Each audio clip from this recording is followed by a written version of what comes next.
So we need to talk about something that I know that a lot of creators are just too scared to kind of talk about, whether that's because they're scared of getting backlash or like their income being hurt, which is something that I've never really been afraid to talk about because, you know, I'm kind of new to K-pop in general, I would still say, but my life and my whole personality doesn't revolve around it. So I don't feel like this kind of like worry that speaking my mind is going to be a problem for me. Now, if you've ever frequented this channel before, you'll have noticed that I just don't really upload anymore. And it's not because of my love for K-pop or anything like that. I think it's mainly down to the fact that my patience and energy to just sit through this nonsense has just run out. Now, for the actual employed people watching this video wondering what the hell this is about, well, we're going to be talking about delusional, parasocial, and toxic fans of K-pop. I have noticed as of late, there just seems to be a spike in absolute negativity and toxicness. And we're going to be going through some scenarios and like cases of that. But I think it's why it's killing K-pop for so many people, why it's pushing so many away. And also why it's also happening at the absolute worst time for K-pop. I mean, I've seen so much stuff lately, like for example, San from 80s having to apologize live on stream because he didn't say happy birthday to Jungkook online. One of his best friends,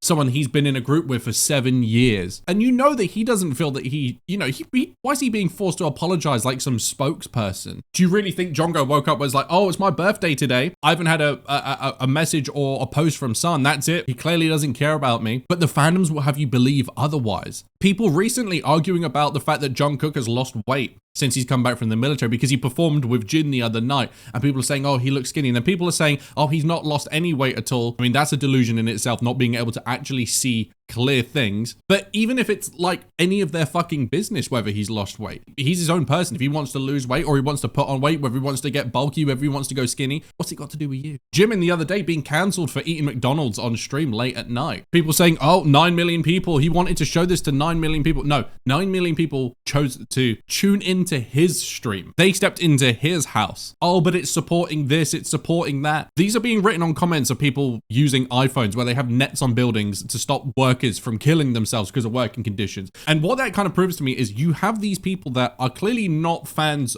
of these idols or these groups, but they're hate watching regardless. They're obsessed. They're living rent free. And the fans that are saying that they're disappointed by this, the actual fans of these idols, why would you pretend like if you saw them in the street, you wouldn't break down, start crying and ask for beg for a picture? It's because nowadays we've got this thing where with these fandoms, they, especially on like X/Twitter or whatever, these Instagram, you have to be a part of a herd. You have to pick a team. We're a side. I thought we were canceling this person. Are we not doing that anymore? What, you can't even make up your own minds anymore? Like, who are the fans to impose rules, impose ways that idols should conduct themselves? Grown adults, to the point where they feel that they're owed apologies or it needs to be made up to them. But it's ironic because I see so many fandoms online with this kind of victim mentality about how their group has been targeted, how they are being picked on, yet those same people will go and attack other groups the way that they're crying that it's happening to them. It's the equivalent of like seeing two children in a playground arguing and like complaining who started what first. Literally, idols have to walk around the streets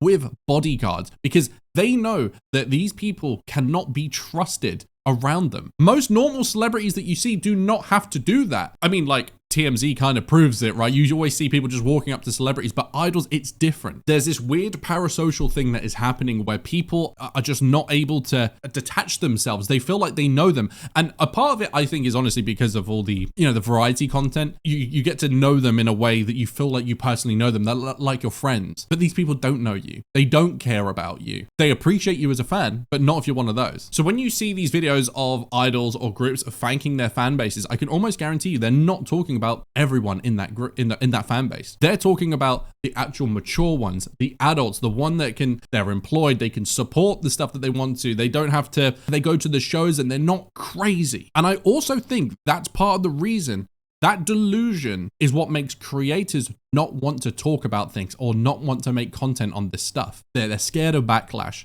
They're scared of their Patreons or their money being hit because they don't want to be seen as picking a side. A real good example of this. Now, you guys will notice that I didn't do a reaction to that song Spaghetti that came out the other day, right? I saw the teaser for it and it sounded crazy hype, like it was going to be like fully energetic. And then it came out and it sounded like it sucked. Like straight up, like it was just trash. It sounded like goo goo gaga kind of like music. And I can guarantee you that if J-Hope was not in that song, BTS fans wouldn't even listen to it. And they would say the same. But apparently, All the comments, song of the year, which is funny because every song is apparently song of the year. Now, that's not me targeting BTS fans. That's just an example, right? In fact, J-Hope's part of it was the only good part of the song. And I like Les Seraphim, but that was trash. But you won't see reactors posting videos trashing it or saying anything bad about it because of fear of ARMY or fear of Les Seraphim fans, because they'll say everyone else agreed with it. It's just you're troublesome. No, the people that either didn't say it, they faked it, they pretended, or they just didn't make a video. And I don't serve that here. What I've noticed since starting doing reactions is there is a tendency of not being able to see an audience that has the capability to be non-biased or objective. Good example. People will look at all the videos from the recent Blackpink tour, right? They'll say, Jennie's lip syncing, she looks awful, blah, blah, blah, blah, blah. But then they won't acknowledge that their own favorite artist will lip sync at times. Oh no, our mics are always on. This is just not the case. Yeah, there are groups that are more live than others, but all groups will sync at points. It's just not up for debate. Now, people will also take that sentence and be like, oh, so he's defending Blackpink, so he's a black. No, I actually don't give a shit. Not everything needs to be in support of or against. The funny thing is, fandoms will watch a video made full of points, but they will hyper-focus on one thing because that's their thing, or it's because they can't explain or acknowledge anything else bad against them. There was an example recently I made in my last video. I was talking about the plagiarism situation with 80s, and there were so many groups that I discussed saying, you know, like, here's an example of this. We were literally showing frame by frame stuff of them being plagiarized. What was the main focus? Oh, Baby Monster, though. The girls, though. No. They're not at fault here. They're not at fault. Now, don't get me wrong. There were some fair topics of debate around that, and I'm all for that. But there is this mindless thing that, like, oh, we're going to infantilize idols. They're not in control. They don't have any say. Idols not adults that are capable of signing contracts and making decisions for themselves? Do they choose to be in groups where they don't have a say? They hand over that creativity, that license. They agree to it then, no? Saying, oh, it's a director's decision, or it's this, it's that. You still agree to be a part of that, knowing that that can be something that happens. That's on you. Now, recently I was on TikTok and I saw this K-pop reactor pop up on TikTok. Now, I don't know this person. Big channel. Caitlin Benson, they're called. I've never interacted them with at all. But this TikTok that she made really resonated with me. And I don't know if she ever made a video on this. I don't watch K-pop reaction videos, but shout outs to her because she said something so real that I wanted to mention it in this video. Now, I can't find the TikTok, so I'm not going to show it, but essentially she said that creators that make K-pop content can no longer participate in their own communities anymore because it becomes a war field. The more you give them, the more they decide things about you that you've never mentioned before. Anything that you say gets misconstrued as either you're supporting or against something. This is your opinion. The fact that you can say, oh, this is my favorite group, meaning that you hate on another group, is just simply stupid. But one step further from what she said that I kind of feel like is, if we as the creators can't be a part of our own communities that we've created here, imagine how the idols feel. They can't interact with their own art, with their own fans because stuff like this. You've seen the calls that they go on where people are just like being really weird with them. You see the people on the send-offs, how like inappropriate they can be. And you see the artists, they're walking around and they just want to sign and get out of there because they don't want to have to deal with that sort of stuff. And some of them are better than others. They've got more patience. Maybe, they're just built different and they can put up with that sort of stuff. But the ones that speak out, like Jackson Wang, for example, actually speaks out about stuff. He gets seen as troublesome because he actually says it how it is. Seeing artists literally say in videos that they wish they could say more, but they can't because they know that they're going to upset people. It sounds like they're talking about children, right? And the reason why we can't be a part of our communities is because you make a video to review, to criticize, to enjoy, right? And then your comments are either people just arguing with each other or just clear signs of mental health like this. I mean, how is any creator supposed to respond to stuff like this? And this is constant. This is mental health right here. This person is going to be someone that has to contribute to society somehow. Hopefully they're going to raise a family, but Now, I can only speak from a reaction perspective, right? I make content around this. So in fact, I've probably had more interactions with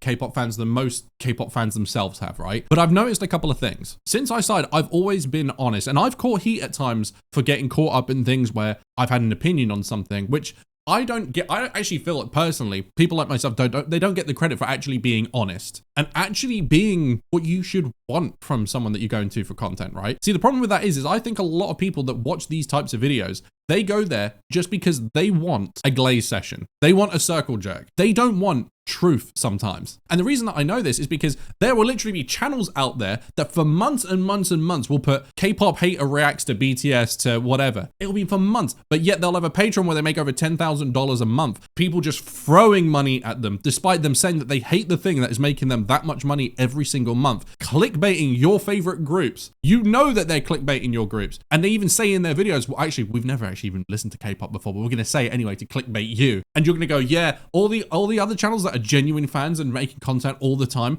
yeah, fuck those. We won't support them, but we're going to support these people that are just clearly just milking this thing. I think people want you to react exactly how they want you to react. They want you to just be like, oh my God, this is the song of the year, even though it absolutely sucks. I love this. Oh my God, I'm going to die right now. But the problem is if everyone feels like that, no one person can give everyone what they want because everyone has a different opinion, right? So what's even the point in watching? Now, if you feel defensive watching this, then that's because you feel seen. And that actually proves my point. There are so many fans that are normal, not crazy, contribute criticism, appreciate absolute discussion. But sadly, even though they may even be in the majority, we'll never know. They get drowned out by these toxic people. Right now, we are seeing one of the biggest cultural moments for K-pop. Stuff like K-pop Demon Hunters, the return of BTS, the popularity of groups like Stray Kids, Blackpink, 80s, bringing so many people, young kids even, to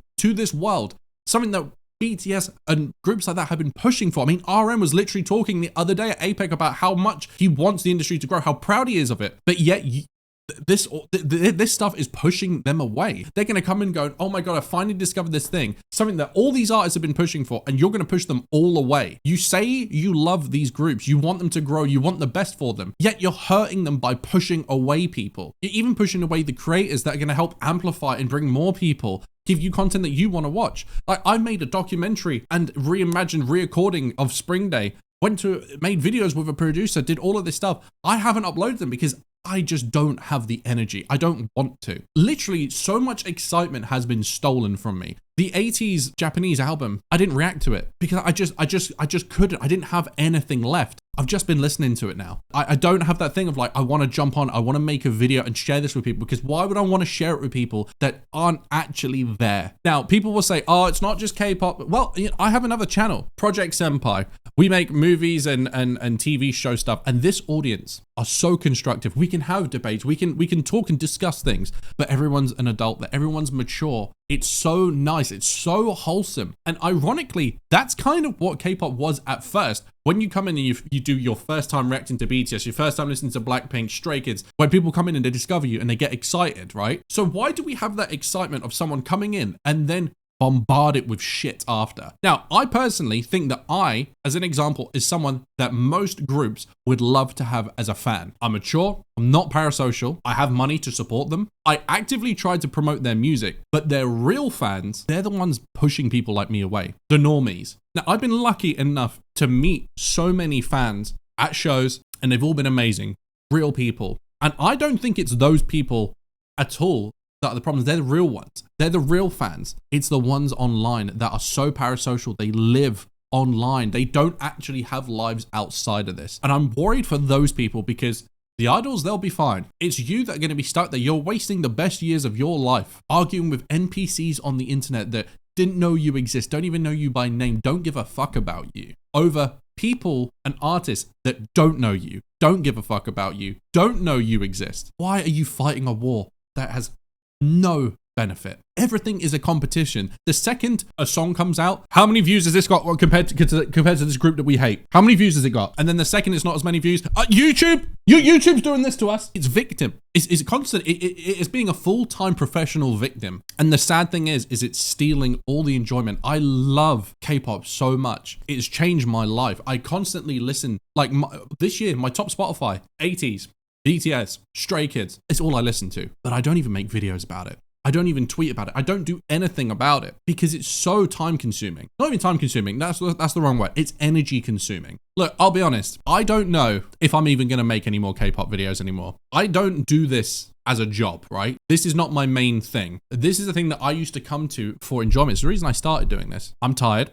I can spend time with my little boy, my family. I could make videos on Project Senpai where people appreciate me. I could chill. I could do whatever. I could listen to the groups that I want to listen to, or I can get into the trenches and submerge myself in a sea of mental health. I'm just not going to do it. And I think that I might be done. And it's really sad because I'm so excited for BTS to come back. I'm so excited for this new era of 80s. I'm so excited to see the future of so much. But I think I might just have to just enjoy it myself. I don't know. Like, I know Hongjoong's got a song coming out next week. I'm so excited for that. Will I make a video on it? Probably not. I don't know. And it's sad because I know that there are people that enjoy the videos, and this isn't just about me. This is about K-pop in general. But I just can't deny that there is just so much fucking mental health issues in this scene. The further that I go into this all, the longer I spend in here, the more I see it. You can make the most amazing video and people will hyperfixate on something. Like I made an over 40-minute video talking with a producer, breaking down BTS songs, and all I got, BTS aren't K-pop. Out of all the information that you just learned that I gave you that no other channel has given you, you're going to talk about that as if RM didn't just go up and talk about how he's so proud to be a part of K-pop, to be the ambassador for it, to be pushing the front lines of it. Oh, but they're the biggest group, so that means that they're not K-pop. Okay, so Metallica aren't the biggest metal band. They're the biggest metal band in metal, so they're not metal anymore. Taylor Swift's not pop because she's the biggest pop. Oh, it's because they don't have a genre. But then people say K-pop isn't a genre. Listen to this. It's all so stupid and pointless. What are these conversations? And there will be people in the comments that will ignore everything said in this video and talk about that, and that proves my point. For the normal K-pop fans out there that live normal lives, I so appreciate you. You are when I see your comments, you are literally the favorite comments that I have. And if you go through any of my videos, you see the comments that I like. The only ones that I do the little like heart thingy is those people. And I feel bad because, you know, I want to make videos. I love having those conversations with people and interact with it, but it's just too much. So I don't know what the fuck I'm going to do in terms of like making videos on this channel, what you'll see, but I won't be doing that dance. Let me know your thoughts, or if you're going to be toxic, just don't. And you know what's sad? It's videos like this that get the views. When we did the reactions to the stuff, nobody watched them, but the drama always wins, right? Proves my point.